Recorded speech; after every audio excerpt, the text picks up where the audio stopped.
Welcome, everyone. Please stand and join us with a moment of silence followed by the serenity prayer.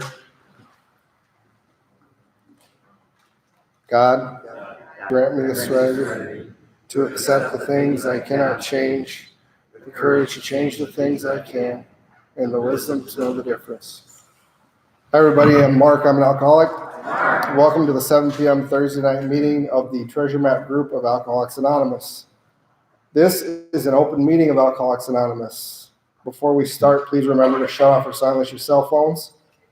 We would like to extend a special welcome to any visitors who are here from out of town. Please stand and introduce yourself. Do we have any visitors tonight?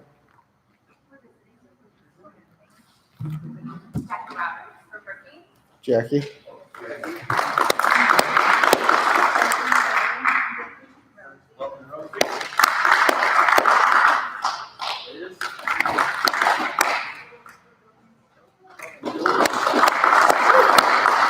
Welcome.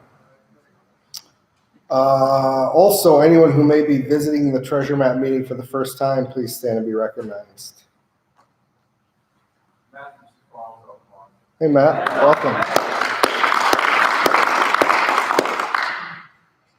All right, and finally, if there's anyone who is here at their first meeting of Alcoholics Anonymous, please stand and be recognized. All right, if there are any new people, we're happy you're here. You are welcome. If you would like, please come to the welcoming table during the break or after the meeting. Once again, thank you for being here with us tonight. The Treasure Map group of Alcoholics Anonymous believes in working the 12 steps as outlined in the Big Book of Alcoholics Anonymous with a sponsor. There are many home group members here tonight who are willing to be sponsors. If you are new or if you do not have a sponsor, you can stop at the table during the break or after the meeting for a list of names and numbers of home group members who are willing to sponsor others.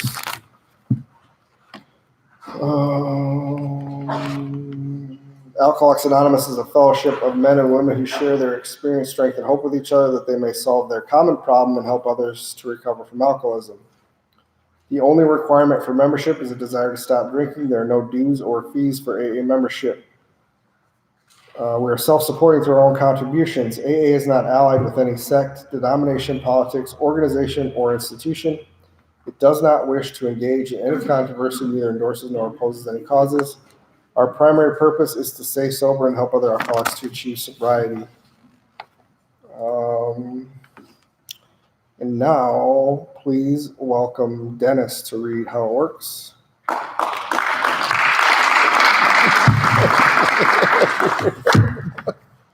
Yeah. Dennis, alcoholic. How it works. Rarely have we seen a person fail who has thoroughly followed our path. Those who do not recover are people who cannot or will not completely give themselves to the simple program, usually men and women who are constitutionally incapable of being honest with themselves. They are such unfortunates. They are not at fault. They seem to have been born that way. They are naturally incapable of grasping and developing a manner of living which demands rigorous honesty. Their chances are less than average. There are those, too, who suffer from grave emotional and mental disorders, but many of them do recover if they have the capacity to be honest. Our stories disclose in a general way what we used to be like, what happened, and what we are like now. If you decide you want what we have and are willing to go to any length to get it, then you are ready to take certain steps. At some of these we balked. We thought we could find an easier, softer way, but we could not. With all of the earnestness at our command, we beg of you to be fearless and thorough from the very start. Some of us tried to hold on to our old ideas, and the result was nil until we let go absolutely. Remember that we deal with alcohol, cunning, baffling, and powerful. Without help, it is too much for us. But there is one who has power, all power. That one is God. May you find him now. Half measured availed us nothing. We stood at the turning point. We asked his protection and care with complete abandon. Here are the steps we took, which are suggested as a program of recovery. We admitted that we were powerless over alcohol, that our lives had become unmanageable. Came to believe that a power greater than ourselves could restore us to sanity. Made a decision to turn our will and our lives over to the care of God as we understood Him. Made a searching and fearless moral inventory of ourselves. Admitted to God, to ourselves, and to another human being the exact nature of our wrongs. We're entirely ready to have God remove all these defects of character. Humbly, we ask Him to remove our shortcomings. Made a list of all persons we had harmed and became willing to make amends to them all. Made direct amends to such people whenever possible, except when to do so would injure them or others. Continued to take personal inventory, and when we were wrong, promptly admitted it. Sought through prayer and meditation to improve our contact with God as we understood Him, praying only for knowledge of His will for us and the power to carry that out. 12, having had a spiritual awakening as a result of these steps, we tried to carry the message to alcoholics and to practice these principles in all of our affairs. Many of us exclaimed, "What an order! I cannot go through with it." Do not be discouraged. No one among us has been able to maintain anything like perfect adherence to these principles. We are not saints. The point is that we are willing to grow along spiritual lines. The principles we have set down are guides to progress. We claim spiritual progress rather than spiritual perfection. Our description of the alcoholic, the chapter to the agnostics, and our personal adventures before and after are made clear these three pertinent ideas. We are alcoholic and we could not manage our own lives. B, that probably no human power could have ever relieved our alcoholism. And C, that God could and would if He were sought. You bet.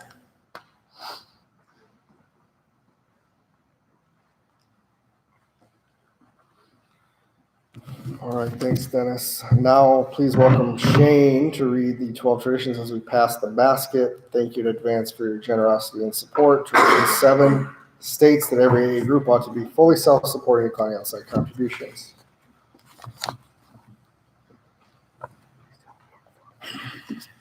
No. Shane, alcoholic. 12 traditions. 1, our common welfare should come first. Personal recovery depends upon AA unity.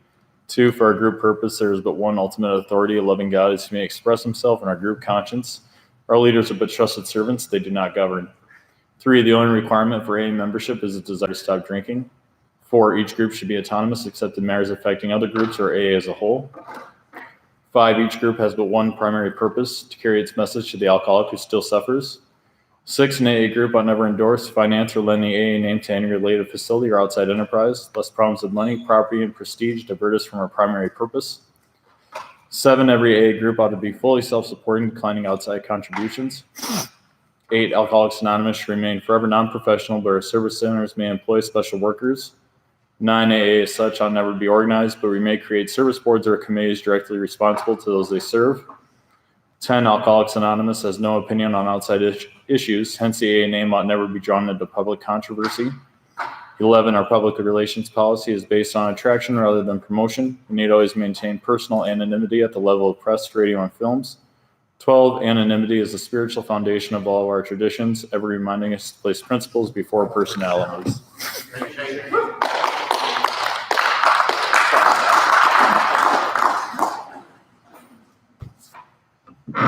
All right, we talk a lot about home group membership at the Treasure Map group because we believe it is vital to our recovery. What does it mean to be a home group member? Here is a brief excerpt from the AA General Service conference-approved pamphlet on the AA group. Traditionally, most AA members through the years have found it important to belong to one group that they call their home group. This is the group where they accept service responsibilities and try to sustain friendships. And although all AA members are usually welcome at all groups and feel at home at any one of these meetings, the concept of the home group has still remained the strongest bond between the AA member and the fellowship. With membership comes the right to vote on issues that might affect the group and might also affect AA as a whole, a process that forms the very cornerstone of AA's service structure. As with all group conscience matters, each AA member has one vote, and this ideally is voiced through the home group. Over the years, the very essence of AA strength has remained with our home group, which for many members becomes our extended family. Once isolated by our drinking, we find in the home group a solid continuing support system, friends, and very often a sponsor. We also learn firsthand through the group's workings how to place principles before personalities in the interest of carrying the AA message. Talking about her own group, a member says, "Part of my commitment is to show up at my home group meetings, greet newcomers at the door, and be available to them. Not only for them, but for me. My fellow group members are the people who know me, listen to me, and steer me straight when I'm off in left field. They give me their experience, strength, and AA love, enabling me to pass it on to the alcoholic who still suffers." If you're interested in making the Treasure Map meeting your home group, please see somebody at the table during the break or after the meeting. And then we're going to have our 10-minute speaker, and then I'll go over the announcements quick before the break. So please welcome Matt for our 10-minute speaker.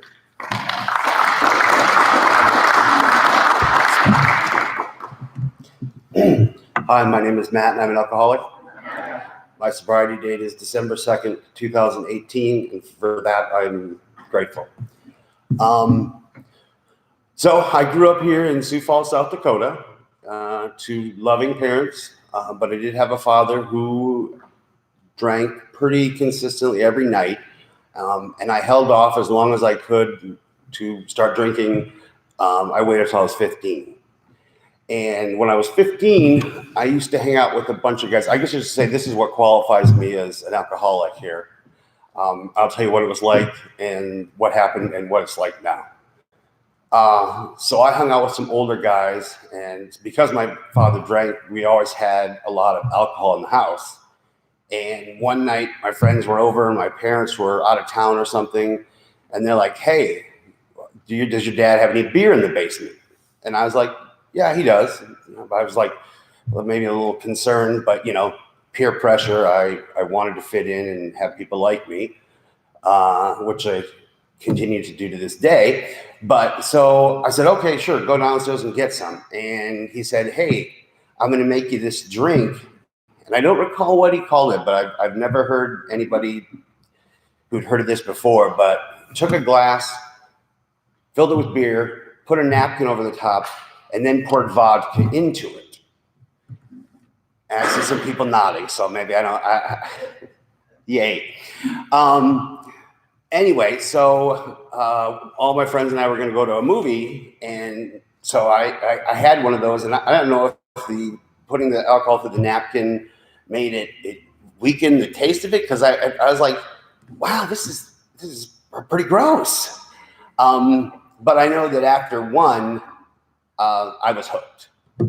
So then I proceeded to have two more, went to the movie theater, threw up in the middle of the movie, and woke up and felt like garbage the next day. My parents came home. My dad had so much alcohol, he never knew the difference. So I hung out with the older kids, and so there was a lot of drinking going on. And even when I was 15, I got to be friends with some people who were in their 20s. So getting alcohol, either I could get it from my father or I could have somebody buy it for me. And through the rest of high school, basically, I just got drunk as much as I could. I had been pretty much a straight A student until this point in my life. And after that, I just kind of stopped caring about how school was going, because I was more interested in going out with my friends and drinking. And I should also note my mother I had a brother, we have different fathers, but who committed suicide when he was 18 years old. And so I'd say that our family dynamic was pretty screwed up after that. My mother treated me like I was just 2 years old when he died. And my mother used to always tell me how much she loved me and how happy she was that I came along since she lost another son.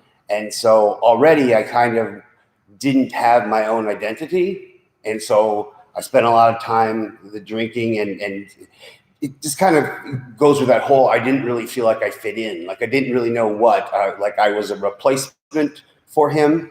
And at the time, I just wasn't cognizant enough to know that that's kind of what was going on. But also, you know, the sun rose and set on me. Born with a silver spoon, any of those cliches you want to talk about, I never didn't have to face any responsibility or repercussions for my actions. And that included the drinking. I could always tell my mom that I was, I was out and I was really tired when I got home. And that's why I kind of was stagnant. I tried not to talk too much because I didn't want to slur. And I think that my mom knew, but I think that she never wanted to confront me about it because there was always this underlying concern that if I was upset, then I would kill myself. And so I was being sort of bred to be really selfish, which is, is a trait of most alcoholics. And so whether the selfishness contributed to my alcoholism or vice versa, it doesn't really matter.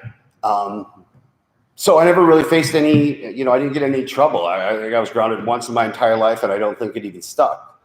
But so I can basically continue to drink through high school, and thought that maybe when I went away to college and sort of got away from some of these people, that maybe things would be different. So I ended up going my first semester to Creighton University in Omaha. And I don't know if you're familiar, but Creighton University is a wet campus. So you can drink in your dorm rooms if you're old enough. Now, I was not old enough, but the guy right next door was old enough. And the only sort of, stipulation to it is that you had to carry it in like in a bag or something. Like you couldn't just carry in a 12-pack. That was other than that though, you could drink there.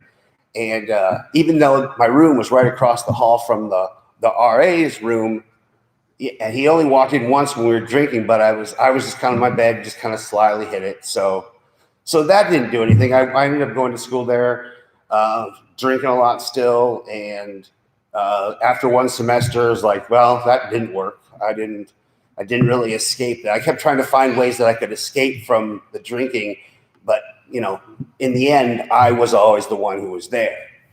So back to Sioux Falls, I go to school at Augustana, continue drinking, doing just well enough, I guess, to kind of get by and stuff. And a lot of partying with people. I mean, like I got stories, but we did a lot of drinking, went out a lot, just continued the same type of behavior. I think at one point in time, I actually decided that I was going to quit. I think I might have made it 30 days, if that, but I never thought I had a problem. I mean, that was the thing was that I never thought I had a problem. Every time I'd start to think that, my mind would do whatever trick it needed to do to get me to believe that I wasn't.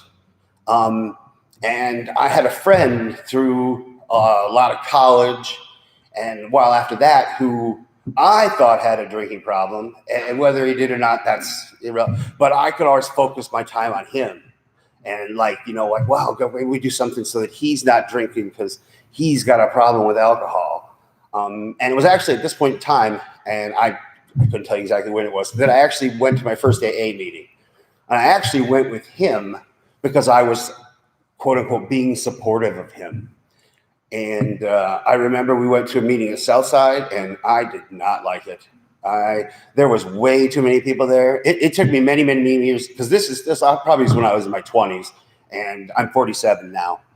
But there was just way too many people. I was way too uncomfortable. I was in no place or condition to even get what was going on. I don't even know what was talked about at these meetings and stuff. And when it came time to share, I just skipped. But I was willing, to fit in, to say, hi, I'm Matt, and I'm an alcoholic. So that was the end of that. I didn't like that at all anymore. I kept focusing on his problem. Or if he wasn't around, I could focus on my dad's problem and stuff. And well, my dad's got a problem with alcohol, and he really shouldn't drink, and blah, blah, blah. Anything to avoid taking a look at my actions and my behavior. And at this point in time now, I'm in my late 20s. I get married, move to Omaha. Still drinking a lot, still drinking. It started to get to be a problem for my wife. We would go to work functions of hers, and I would get smashed, and I thought I was being a fun guy at the party and stuff like that, but really I was just embarrassing her. Ultimately, she left me, and I don't know if it was because of the alcohol or my selfishness. And at this point in time, still in my life, I'm in my early 30s, I still don't think I'm selfish. I still think that I am just this amazing person who's just can do no wrong, because that's what my mom told me, and at this point, I'm still living that. So I didn't really sort of come face to face with how selfish I was until I was in my late 30s. And then I was like, holy shit, really? I was that much of a jerk that long? And I thought I was like everybody's best friend because I was so nice and kind and polite and all that stuff. And I may have been some of those things, but again, it was all an act because I still just wanted to fit in, because I still just didn't know what was wrong or what was different about me that I just didn't. So like I said, that wife left me, and I was alone in Omaha, and I didn't even tell my family about it, and they were still up in Sioux Falls and stuff, and we didn't talk that much anymore. So for all they knew, everything was going on fine. But I was alcoholic before, but I really kicked it into high gear then. Every day, I couldn't even make it home from work before I had to start having a drink. I would literally go to the grocery store and buy beer and fill up some sort of travel mug or something and drink that on the way home, because I needed to drink that much. And I didn't realize at the time how little control I had. But I didn't have a choice. We lost the power of choice of drink. I did not have the power of choice of drink. So I did that for a couple of years, and just led a pretty solitary life. And so the thing was, I spent those 2 years never dealing with any of the emotions that came along with my situation, because I numbed them all the time. And that's, I think, part of, again, why I just couldn't stop drinking, is because I didn't want to deal with the emotions that came along with what was going on. Ultimately, some other things happened. I moved around some, went to graduate school in my late 30s, and hung out with a lot of people who were in their 20s. So I kind of cooled off a little bit in the drinking. I got married again to a woman I'm still married to, my wife, Michelle. We've been married 11 years. I kind of sort of cooled off in the drinking, because the same thing once we got married and she started to invite me to work functions, the same thing happened. I would go and I would completely embarrass her, and I would still kind of think I was just the most fun guy at the party. Until one time we were at a party, or we were at a bar going out with some of her friends from work. She had just got a job, and we went out with a boss, and I don't know what happened because I was in a blackout. But anyway, it was winter, and we lived in Minneapolis, and I ended up just wandering around and ended up just passed out in a snowdrift. I kind of was wondering if she had found me. But so that kind of was like, I got to wait till the heat comes off. So I'm going to cool down on the drinking a little bit. Then, like I said, then I went to graduate school and hung out with a lot of these younger kids and stuff who were like in their mid-20s. And I was, thought I could still drink like they did. And I could not. And it was also at this point, I would say that, a lot of times people that I've met in the program and stuff, there's that time when you're first starting to drink and it's wonderful and it's the best thing. And don't get me wrong, back then, for me, it was wonderful. It was amazing. I mean, the feeling was awesome. But at some point in time, I think the party sort of passes us by, or at least for me, it did. So now as I'm in my late 30s and early 40s, I'm trying to recapture that feeling that I had when I was 15 years old and I had my first drink. And it just doesn't happen. At least for me, it didn't happen. And at this point in time now, I was sneaking my drinking and stuff. I happened to be working at USD, and so I would drive back and forth from Sioux Falls, and I would drink on my way home.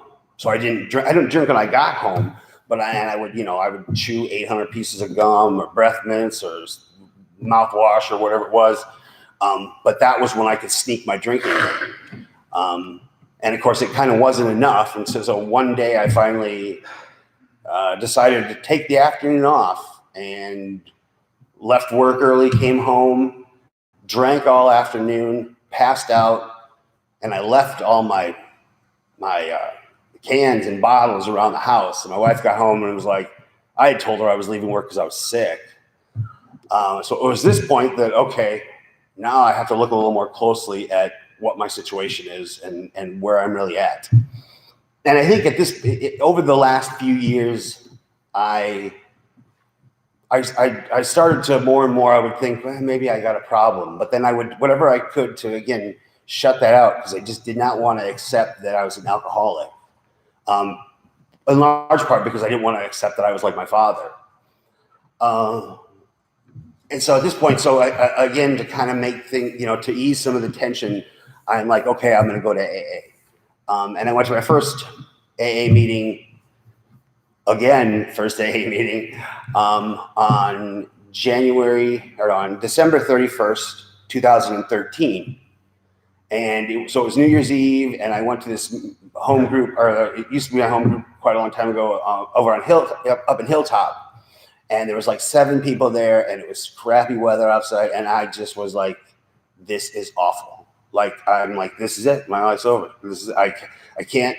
I was to the point where they talk about can't live with it, can't live without it. And so I started going to AA. And I heard the 90 meetings in 90 days. And so I actually made it to like 52, I think. But along the way, as I was doing that I hadn't really decided that I was done drinking yet. So it was still in the back of my mind. I was still thinking about it. And after 52 days, I was too new to get a sponsor. So I just was like, I'm not, I haven't been here long enough. I don't qualify for having a sponsor. And the steps, that's advanced stuff. I gotta wait till I'm a little more seasoned here before I can do it. And it really was because I shut all that stuff out. I didn't want to do that. I kind of started to actually share stuff. And so I feel like I started to get the first, like, some real stuff out of AA. But again, no sponsor, no steps. So the 52 days, and then I went on a week bender, and then it was like, okay, I happened to had a friend who I drank with back in college, who was in the program and had been sober for a considerable period of time. And so I called him, and I'm like, so how do I know if I'm alcoholic?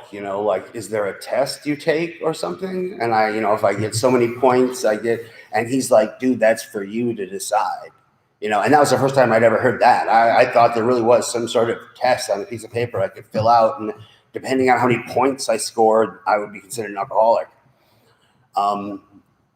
And so he didn't have me read the big book. He said, read the stories in the back of the book and see if you identify with any of that stuff. And that was the first time I started to experience any kind of identification in the program, because I was like, oh yeah, it's like every story I could pick something out of. The details are a little different, but there's always something that I could pick up. I don't know if I've wasted too much time here already or not yet, but and so I came to the conclusion, I don't know when it was, but at some point in time when I got up and I said, hi, I'm Matt and I'm an alcoholic, I finally meant it. I got a sponsor. I was sober for a couple months, and then was out of town and got in a fight with my wife on the phone. And so that was my excuse to drink. Then after that, I was like, okay, I really need to do this. I can do it. I had a good sponsor. We started working the steps, and that went on for just about 4 years. If you remember, I said my sobriety date is December 2nd, 2018. But this was in December. This was in the summer of 2014. And so started to work the steps, didn't drink. And at some point in time, and I don't know when the day was either, I couldn't tell you. It's one of those things, the day before I drank, if you had asked me if I was going to drink the next day, I had passed a lie detector test and said, no, I'm not. But so it was a gradual sort of eroding of what was there. And I think a lot of it had to do with the fact that at some point in time, the days were just like a number that I could look good about. And stuff was just like, oh, okay, I got a year. Oh, that's pretty cool. 2 years. Oh, wow. Now it's about these milestones, and it's not about the sobriety anymore, even. It's about looking good still. And so finally, one day, it just happened. I one day went back out one day, and then I was kind of crushed because I was like, where did all my days go now? And I realized actually very soon once, and that was the last drink I had, December 2nd, 2018, that even one day is important and it means something. And I gradually over that 4 years that I was sober, I took that for granted. And I didn't realize until within this last year, I got a new sponsor, got back into the work, and I started to realize that during that first bout of sobriety or whatever, I had done a 4-step. In fact, I had done a couple 4 steps and a 5th step and did some amends, but I never really actually even did step 1 because I would hear we have no control, no powerless over alcohol and their lives become manageable. I was powerless over alcohol and I knew that, but I still didn't think my life was unmanageable. I still thought I could still run the show. I could still do this. And my ego is part of, I think, what got the best of me too, as to why I wasn't able to sustain that period of sobriety, because I still thought that I was the one that had to run the program. I had to run the show. It was like Matt's version of the program. I took the parts that I liked and what I didn't like and picked and chose. It didn't work. It wasn't sustainable.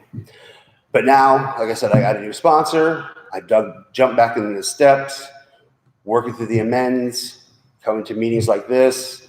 And it's, my higher power. I always believed in God, but I'd never brought God into the conversation before, only to ask him to get me out of this jam. I never thought to ask him for help with this problem.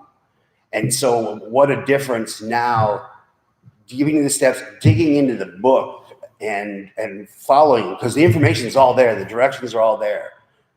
If you follow these steps, odds are you could probably stay sober and have an awesome life. And I do now. I do today. So thank you very much.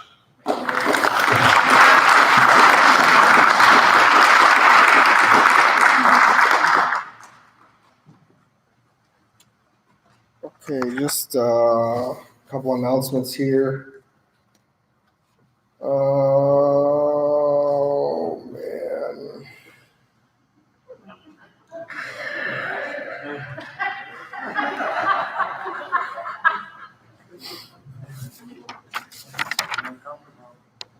Well, I should have read some of the stuff earlier, but yep, ship has sailed. Free Big Book Study worksheets at thetreasuremapmeeting.com.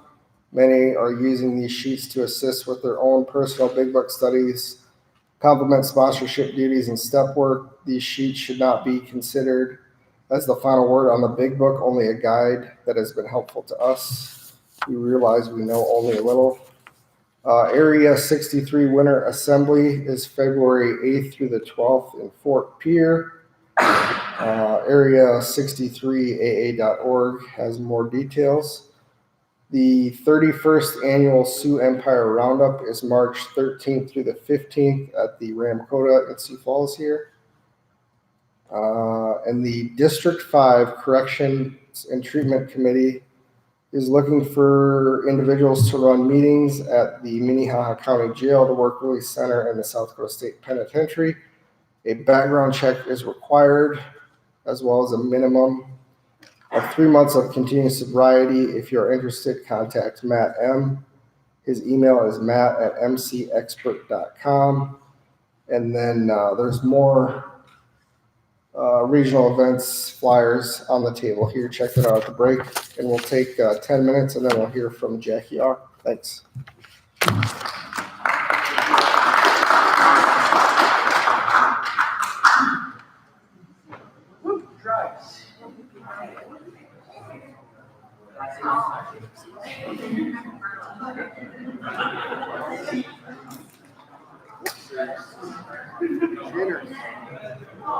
You guys get that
I was never in a relationship with anybody that ever called me. They just like, so I always failed relationships the wrong way, and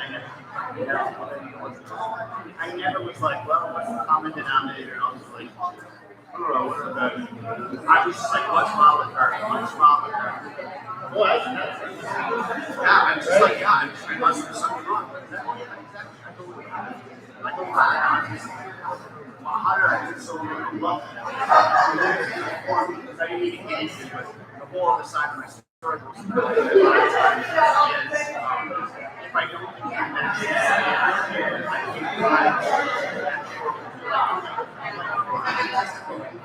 think priority.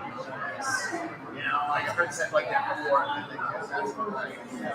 But it's just.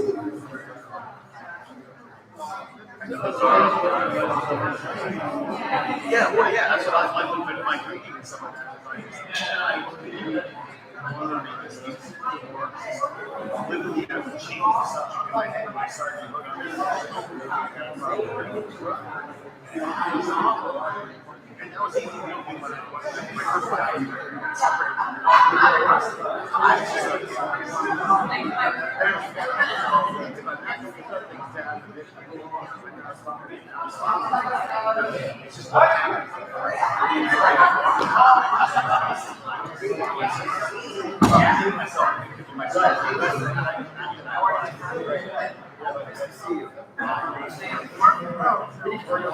Oh, gosh, yep.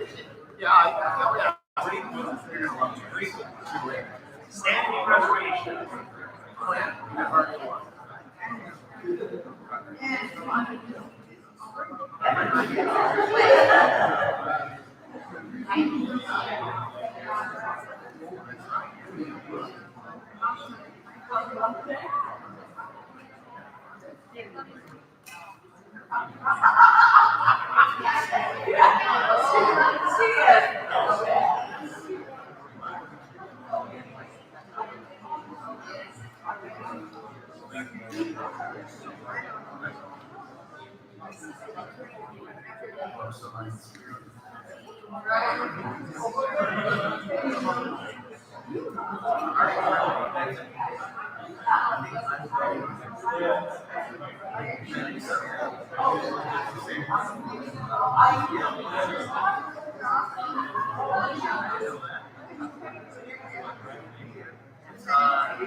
Scott. This isn't muted? Great, perfect. Okay, if everybody wants to find their seats, we'll get started. Just as a reminder, please silence your phones and be respectful to our speaker. And now let us welcome Jackie R.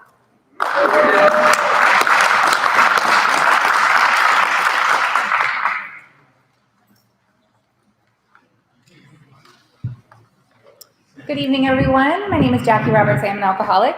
It's been by the grace of God's sponsorship and fellowship. I've been sober since July 27, 98. And I say that to remind me where I come from and to remind me to be grateful for what I have. So first, I want to thank the group. Michael, thanks for inviting me to speak. I want to thank the members of this home group. This is a really special meeting. I want to say hello to those who are listening out in the virtual world. My husband spoke a couple months ago, and I listened from home, so it was pretty awesome. I'm super impressed. So I'm going to date myself. Back in the day, we used to call it Tape Land, and we'd say hello in Tape Land because at my home group, they would record the speaker and mail a cassette tape to whoever was out of town and on the list. And then the cassette tape went to a CD. And then, that was a big deal. And now they're like listening live.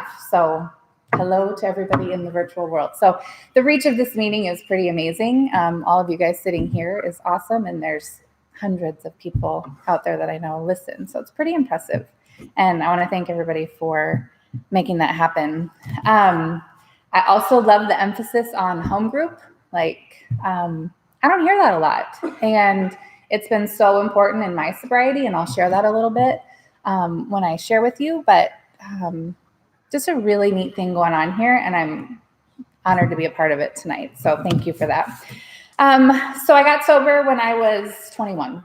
Really who does that? Why do you get sober when you're 21?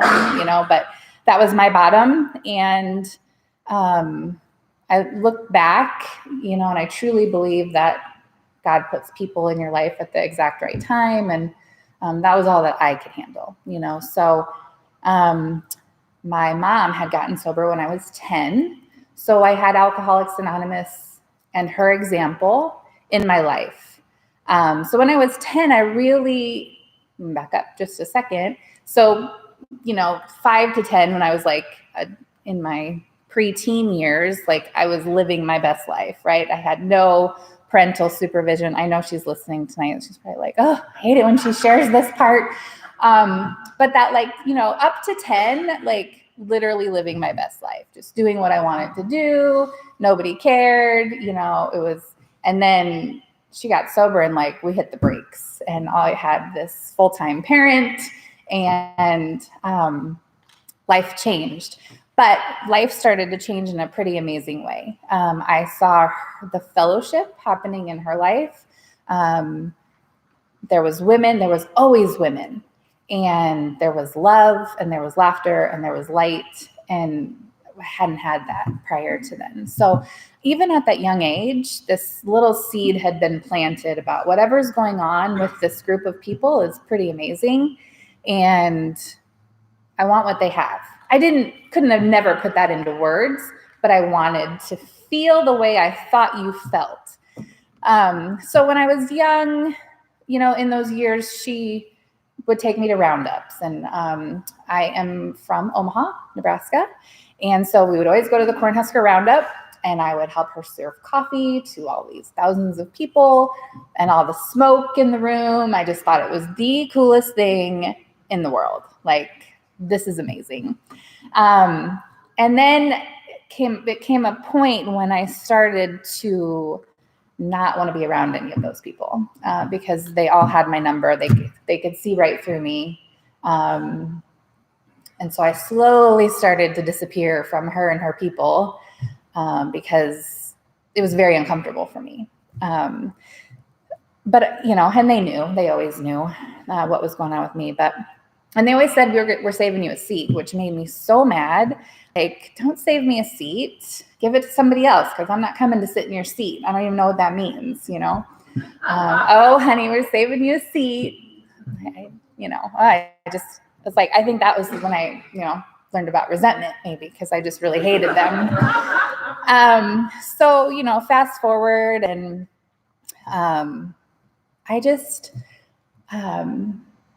what brought me to Alcoholics Anonymous was I was just literally dead on the inside. And I was working at a professional place of engineers, and I went to college, but I drunked out. And I was working at this professional place as the glorified copy girl. So I ran the copy room, and I did it very well.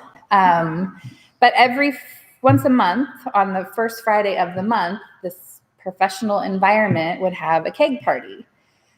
And, I know what happens. And we were on Dodge Street in the interstate in Omaha, and you could go to the roof and we would hit golf balls off. We just did these crazy things. And I always want to be the center of attention. And I never care if, married or not married. I'm just inappropriate at all times. And that stuff starts to catch up with me. And my other job was to bring the donuts on Friday morning. And Thursday night was 18 and over at the country bar where you could stay until 2 a.m. I could never get the donuts there by 8 a.m. ever.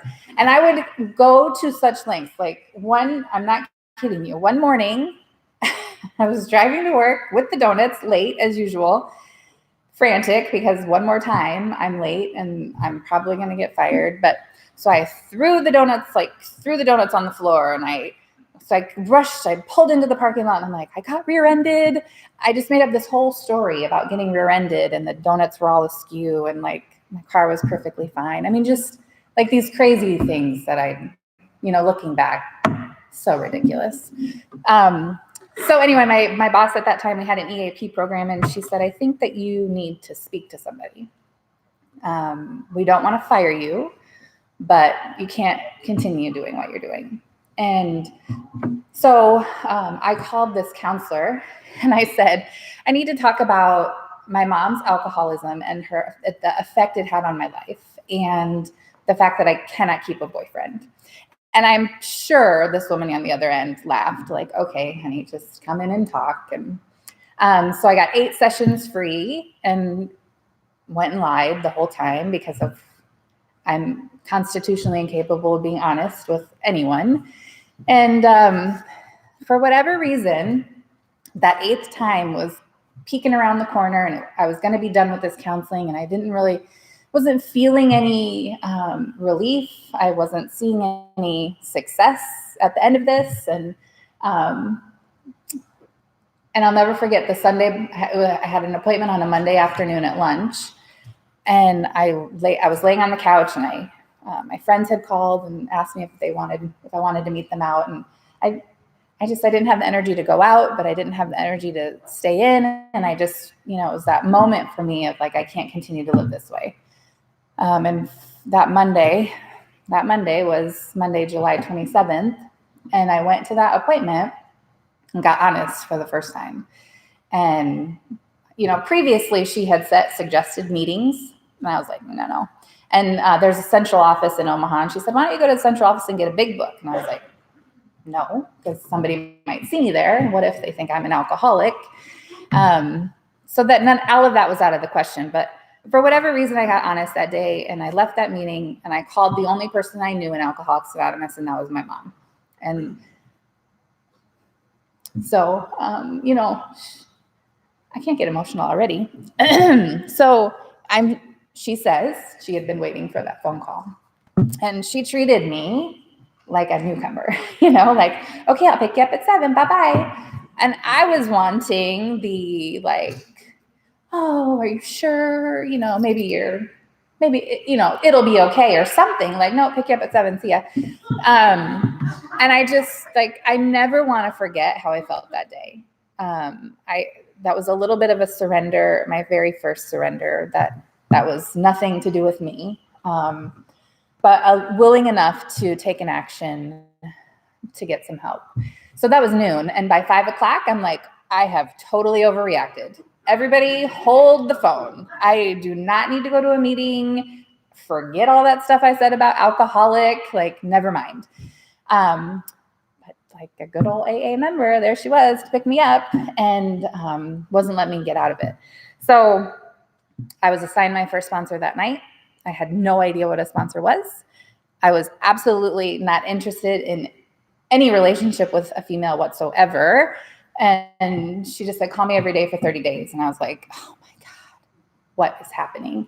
But fear, I had enough fear and willingness that I didn't know was willingness, that I just stayed, and I just did it.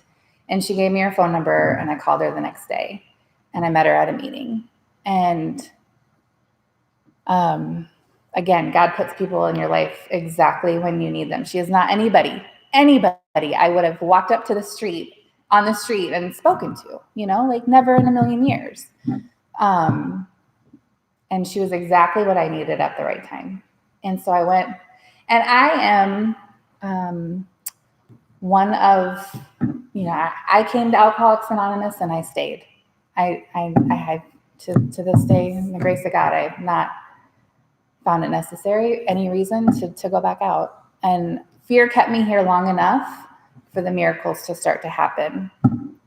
But by that Friday, Monday was my first meeting. By Friday, I was like, I can't do this anymore. I have to drink. I need something to take the edge off. I'm homicidal, suicidal, everybody around me needs me to drink, And I had called my mom that night, and I said, I'm not going to go to the meeting. And she's like, well, don't call me, call your sponsor. I'm like, fine. So I called my sponsor, and I said, I'm not going to go to the meeting tonight. And she's like, well, why? And my mom's one of 12. I'm an only child. So I'm very close to, what was when I was younger, those siblings of hers. And so it was her youngest sister's birthday, and there was a party, of course. They were my best drinking buddies. And I was like, I have to go to my aunt's party. I'm not going to go to the meeting. And she's like, well, the meeting's at 8. You're not 90, so come to the meeting and then go to the party. I was like, that's reasonable. I can do that. And again, fear kept me long enough. And these character defects that I came in with, like people pleasing, I was terrified that she was going to be mad at me if I did the wrong thing, but that was like, it helped me in the beginning to stick around. And I think that was, like a healthy fear. But after that meeting, she's like, okay, do you want to go get ice cream, go bowling, go to a movie? And I'm like, no. Remember, I'm going to the party. No, did you want to go get ice cream? Do you want to go bowling? You want to go to a movie? And she's just like, so we went to Dairy Queen and we sat there till 2 a.m. outside on the picnic table. And had she not done that, I wouldn't be, who knows? I wouldn't be standing here tonight, that's for sure. And it's seconds and inches like that, like literally seconds and inches. Like my mom said, don't call me, call your sponsor. So I called my sponsor. She said, come to the meeting, then go to the party. I went to the meeting. And seconds and inches. So all the while, God's putting the right people in my life at the right time. I have nothing to do with it. And I'm just suiting up and showing up. And my home group in Omaha, so I lived in Omaha. I've been in Brookings now for 9 years. My husband and I moved there for his job 9 years ago. It's been the best thing ever. But we lived in Omaha, and my home group was the Bellevue Fox Hall. And so Tuesday nights, 450 people, was terrifying to me, absolutely terrifying. But the biggest gift that first sponsor gave me was show up early and let the meeting build around you. That way you're not scared. And I carry that today. I mean, literally, I carry that into work events today. If I'm walking into something new or a new situation where I have fear of who's going to be there, or what's going to happen, what's it going to be like, I get there early and I let it build around me. I've done that for 20 years, and it's been the biggest gift. Thinking about my home group and Foxhall and those meetings when I got sober, I had zero life skills. Like, I'm a 21-year-old kid, zero life skills. I'm a people pleaser to the core, self-centered to the max. My entire life, I worked very hard at making it look good on the outside, so you'd have no idea what was going on the inside. And I mastered it. I could tell you things were great and, literally be crumbling on the inside. And that was my specialty. So to get real and honest with a sponsor was terrifying. But she was one of those people, like, what you see is what you get. You don't like it? Oh, well, and I was envious of that because I had all these masks, and who am I really, and what do I like? And so it became easier to talk to her and just share all the real stuff with her. I mean, because everything she had was out on the table. There were, I could see it all. So it made it easier for me to do that. And so we started working steps, and I got involved in service. And again, like, if I could sum my sobriety up into a few little words, it's sponsorship, service, steps, and God. I mean, like, those things are pillars in my sobriety. And so I got a commitment and started greeting at Foxhall. And, for a long time, I would just shake hands and not look. But it got me there early, which was what I needed. And I started seeing faces every week. It's so things like that, greeting, doing the coffee, getting there early, cleaning up. There's a commitment there. It's called Kitchen Crew. And so they would serve cake at the break. And so after the break, the kitchen crew would clean up the kitchen. Well, it's 5 people you get to know for 3 months. Like, you're with them every week, And so I was building those relationships and not even knowing it. Because had I had a choice in it or been asked if I wanted to do it, I would have been absolutely not. No, I don't want to get to know anybody. I certainly am not interested in any relationships, and I just don't want to talk to anybody. But on the inside, I'm like, please talk to me. Please come comfort me. Like, give me love. It's like so sick. So those service commitments helped me to stay and to get comfortable and to feel a part of. And I'm grateful that I was introduced to a line of sponsorship right away that was active and in the middle. And I had that sponsor for a year, and then life happened, and she moved. And so then I moved to my sponsor who I have today, who I've had for 20 years. And when I first met her, she thought my name was Michelle, and I was too scared to tell her that my name was Jackie. And because I'm a people pleaser, and what if I hurt her feelings, or if she feels bad, or blah, blah, blah, blah, like, I mean, we laugh about it today, but she called me Michelle for a very long time. And, but that's been amazing too. So, I believe that all of my relationships in my life kind of center around my relationship with my sponsor. If I am keeping secrets or not being honest or not sharing the full story with my sponsor, I guarantee it. If I take a look at things, I'm doing the same thing with my husband. I'm doing the same thing at work. Because that's for me, that's where it starts. She knows everything. I have gotten honest and vulnerable in every area of my life with her because I need that accountability. She sponsored me when I was in Omaha, and because we had that solid relationship, she's able to sponsor me long distance now. It only works for us, I think, because we did have that solid relationship before we left. And I call her every Monday at 9:00 now. And it doesn't take much, for her to really know what's going on. Like, I can't sugarcoat things anymore. I can't pretend, because she's got my number, she knows. And I don't want to keep secrets today. That's the miracle. I can't live with that stuff today.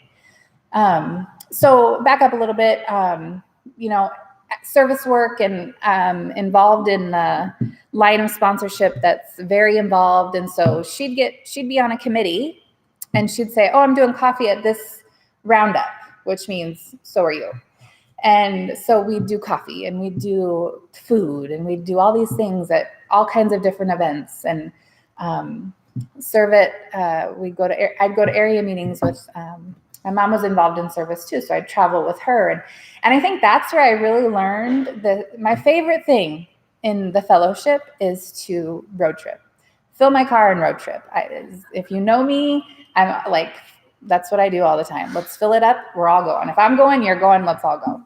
And so that's where I learned it is, my mom would do those things and I saw her and her girls doing those things. And so it's just, carried on and been such a gift in my life. And right away in sobriety, I met my husband and my sponsor said, no relationships for the first year. And I remember the day where I said to her, what is a relationship? And she said, you talk every day, he's spending the night, and you're thinking about him all the time, and you're not seeing anybody else. And I said, oh, I'm in a relationship. Oops. But we couldn't be alone together for 3 months. Like, I literally remember saying, like, I am not in 5th grade. I am mad about it, but still being willing enough to take the actions that they were suggesting. Like, that's not me. Like, if that wasn't God, I can't tell you what is, because like, so mad about he can't drive you home or you can't be alone, date in groups, go out in groups. If you're going to be together, there needs to be at least 2 other people. Like, oh, I was so mad about it, but yet we did it. And I think it was because we both wanted it to be different, because we knew up to that point, neither of us had any resemblance of a successful relationship. So if this was going to work, we had to do it somebody else's way. And I think that is another thing for me today that I have to remember all the time is it doesn't matter how I feel about what you're suggesting, or it doesn't matter how I feel about it. It matters the action that I take. And I am so grateful for that. Like, I don't want to go to the meeting. Doesn't matter. Go anyway. I don't want to do that. Doesn't matter. I mean, that's my natural reaction 90% of the time is I can't or I don't want to. And 90% of the time, I do it anyway. And that's the gift that I've been given through this program. So if you were here that night, you heard his story. His sobriety date was September 25th, and our first date was October 2nd. So what I didn't know is I had met him in the summer. I got sober July 27th. I had met him because my sponsor and he played on the AA softball team. And I was like, who's the guy hitting home runs? And she's like, oh, that's Chad. And so I called Dave, Chad, for like 6 months and didn't understand why he was never saying anything back to me. But I was calling him the wrong name. We have a thing about this, I guess, wrong names. But she said, so we finally introduced us, and he was just so sweet that night. And he was different, you know, and we went out to ice cream, but he didn't get my number. And I was like, how rude. He didn't ask me for my number. It's just like, well, you shouldn't give it to him anyway. You know, it was just like this battle. But he disappeared. What I didn't know is that he had gone back out. You know, that's his story. But September 25th, he, you know, got sober and came clean and reappeared. And we had our first date the next weekend. So, which is why his sponsor and my sponsor, who were friends, were like, you guys are absolutely not going to be dating alone. If you're doing anything, it's in groups. So we did that for a long time. And, you know, I was lucky enough to get sober with a group of young people. And we were all like 20 to 25, single, and just had a blast. And, you know, one of the guys in the group was a PE teacher at one of the gyms. And so we'd do the Friday night meeting, and then we'd all go to the high school, and he'd open up the gym and we'd play volleyball like till 4 a.m. And just good, clean, sober fun, you know, and it's things like that that got me involved in the fellowship. Now, it may have been for the wrong reasons because I was chasing Dave, but whatever, I was there and I wasn't out drinking. And we just had so much fun. And so my sponsor said I needed to balance those relationships with female relationships and made me start going to the women's meeting. And I'm grateful for that, even though I was mad about it and hated it. And I did it anyway. And, you know, it's proved to be such a blessing for me because there's nothing more special to me than the relationships with the women that I have in my life. You know, when we moved, women, it was just, I struggled with relationships with women, just the bottom line. But when we moved, that was the first thing that I was missing. And I was just in a really dark place. If you've moved in Alcoholics Anonymous, it's hard. And, but it's such a blessing too on the other side. I always say with pain comes growth. So I needed enough pain to get into some action to start growing. And I started a women's meeting. And, you know, this June, we'll celebrate 9 years with our women's meeting. You know, it's like, I didn't even like women. So again, that's not me. That is not me. That's God. So Dave and I dated in groups, and we ended up getting married. We were sponsored by husband and wife, thank God, because I would tell on him and he would get in trouble. Just kidding. That's really not how it works. But his sponsor would say things like, how are things? And he'd be like, oh, great. It's like, that's not really what I'm hearing. And so then he'd have to get honest. I wasn't telling on him. I was just telling my side. But my sponsor did get to the point where she said, I don't sponsor Dave, and you need to stop talking about Dave and tell me what your part is. So again, another changing part in my journey of working the steps and looking at my part in things. Because when I got sober, well, first of all, when I looked at the steps, I was like, well, I'm going to skip to step 2 because I don't have any issue with sanity. I'm like not insane. I was going to skip amends because I certainly haven't hurt anybody. Like I don't have any amends to make. So I was going to pick and choose the steps that I was going to work. But thank God for sponsorship that, you know, reminded me that it doesn't really work like that. But by the time I got to my 4th and 5th step, like I was really seeing the errors of my ways, and I was really seeing my part in things. But When I did my 4th step, she had me make the column that says, what's my part in this? And for a lot of the things, I had to leave it blank because I really didn't think that I had a part.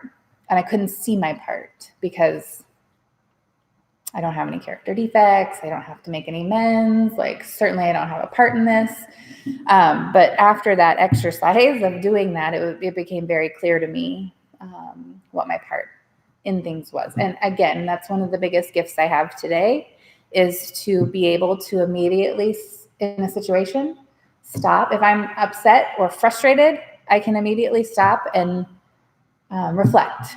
Like, what's my part in this? Why is this upsetting me? Why am I frustrated about this? And that's a gift, that I am carrying from that conversation when I was 1 year sober, that first 5th step, when she really shared with me about finding my part in things and tools and ways to see my part in things.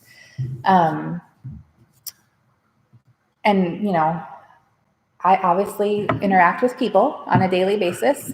And so I often find myself disturbed. And so, again, thanks to the wonderful example of Alcoholics Anonymous that my mother is, I had this epiphany this last year. She and I were on a road trip, which we love to do.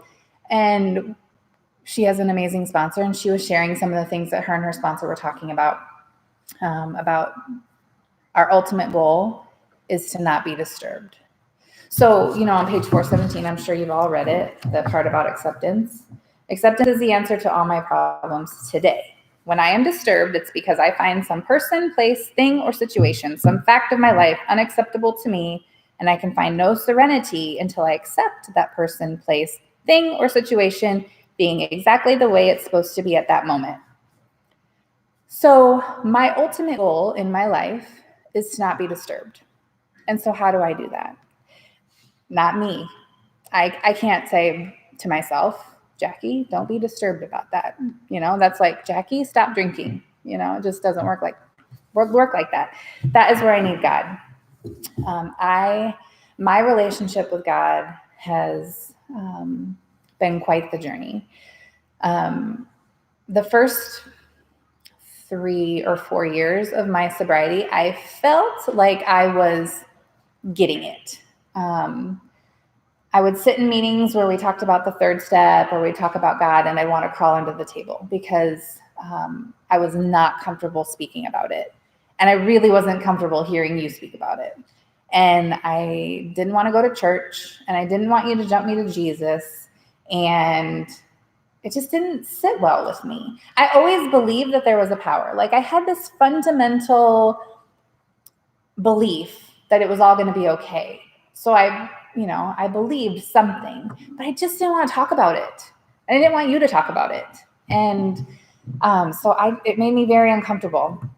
And then at 7 years of sobriety, where some old timer had said to me, 7 years, that's a go or grow year.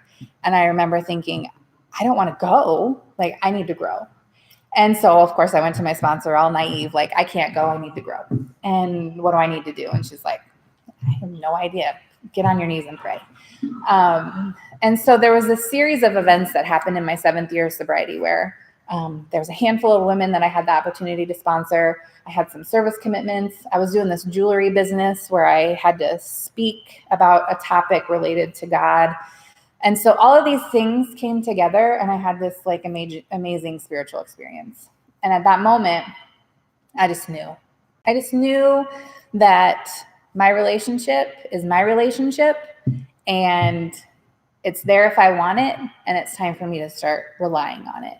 And I cried for a long time, and the old timers would pat me on the back and say, that's what we mean by stick around till the miracle happens. And, so I felt like at that time it was finally head to heart. Like, everything I had known in my head that I heard you saying all the time, I finally felt it in my heart. And I could really connect with step 11 about this conscious contact. And so prior to this, I was taking all these actions thinking that I was doing it okay and that it was working. And but that 7th year of sobriety, when I really got it, I had a conscious contact with God that I haven't really let go. Now I can choose to ignore it, and I can choose to isolate away from God, but I can feel it right away today, and I know if I'm disturbed, it's the red flag for me. So if my ultimate goal is to not be disturbed, when I get disturbed, it's because I'm not leading with a service-oriented heart. I'm probably leading with a selfish heart. I'm probably not being kind. I'm being judgmental. I'm gossiping. Like all of these things that I ask God to remove, I take them back, and then I get disturbed because I'm with people all the time, which is a gift. I love people. But they don't act the way that I want them to act, especially my children and my husband. So this is a goal for me. My goal is to really, truly let God be in charge all the time. And when I get disturbed, to pause and reflect and remember, in the big picture, it's probably not that big of a deal, and to let it go, to give it to God and get busy. My sponsor, my first sponsor that I did my 4th and 5th step with, did not let me move on to my 4th step until I was 9 months sober. And I know that's probably not everybody's experience, but it was mine. And she said, "You are not ready. You need to just be. And I want you to practice steps 1, 2, and 3. And when you're ready, we'll know." And today I'm grateful for that, because what I believe happened is I was given the opportunity to really build that foundation of he can, I'll let him. And I did it over and over and over. And by the time it came to my 4th step, and then those character defects, I had a little bit of a foundation that I could turn to. So, again, everybody's experience is different. That just happens to be mine. And I'm grateful for that today. So this is my new mantra now, is my goal is to not be disturbed. And so I really try to carry that with me everywhere I go, because I'm in this like project manager role at work. So that means like I'm in charge of some things, but there's people who think that they're in charge of things, and there's a lot of cooks in the kitchen, I'm just a control freak, is what the bottom line is. And I don't like the way I feel when I'm disturbed. I want to take everybody's inventory, and I just it doesn't feel good. And so I've been doing a lot of reflecting about my part in things, and, kind of back to the basics with my sponsor. And because I can always grow. I can always do better. And that's, step 10 talks to me about, what did I do today? That I can do better tomorrow. And if I wasn't doing that, if I'm not constantly looking at where I can improve or how I can grow, I'm falling back. And one of my sponsor's favorite questions is, "What step are you on?" And it's so funny. She's like, "It's not a trick question. If you have to sit in silence for that long, like, what step are you on?" But it's not a trick question. I'm always working steps 1, 2, and 3. I'm always working step 10. I'm always trying to be of service, So these steps are not one and done for me. The time went really fast, so I hope that I was not all over the place. But the things that I really want to leave with you are that sponsorship has been probably the biggest key in my sobriety. Being willing and vulnerable to share all of me with someone else, to put someone's will over mine at any given time. That's a challenge. And to just be honest, and, to allow that relationship to get hard and to work through it. I'm a runner. When things get hard, I want to be done or ignore you and never talk about it again. And, I went through that with something like that with my sponsor. I ended up doing a 4th and a 5th with her sponsor on my relationship, my part in that relationship. And that was like I grew so much from that action. And I was able to work through the hard stuff with my sponsor, which is why I'm married today to the same person, because I'm able to work through the hard stuff with my husband, because I don't have to run away. I can talk to my boss today like an adult. When something's bothering me, I can bring it up and address it. I don't have to run and gossip and talk to her about her to everyone but her. You know what I mean? So I learned those things here with a sponsor at a home group, suiting up and showing up, doing things even though I don't feel like I want to. And the life that I have today is nothing I would have ever dreamed about. It's so cliche and we hear it all the time that I would have sold myself short, but I would have sold myself short. I had no idea how great it could be. 2020 is an amazing year at our house. We have a daughter graduating. We're celebrating 20 years of marriage. We're going to Hawaii. Like, there's just amazing things happening this year. And if we were not centered in Alcoholics Anonymous, I'd miss it all because I would be not present. And it wouldn't even be an opportunity. Like a trip, a family trip, like people who want to go on a family trip with me, like, no, that wouldn't even been a thing. So I have great relationships in my life today. I have so much love in my life today. Those are the things that I wouldn't trade for the world. Because of sobriety, because of Alcoholics Anonymous, because of sponsorship, God, steps, home group, all of those things. I have all that love in my life. So thank you for letting me share. Thanks for being here. It was an honor. Thank you.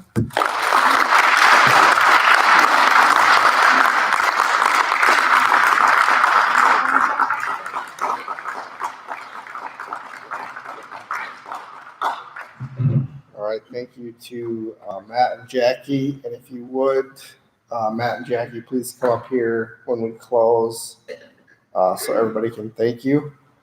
And let's go ahead and close with the Lord's Prayer. Our Father, who art in heaven, hallowed be thy name. Thy kingdom come, thy will be done, on earth as it is in heaven. Give us this day our daily bread, and forgive us our trespasses, as we forgive those who trespass against us. And lead us not into temptation, but deliver us from evil. For thine is the kingdom, the power, and the glory, forever and ever. Amen.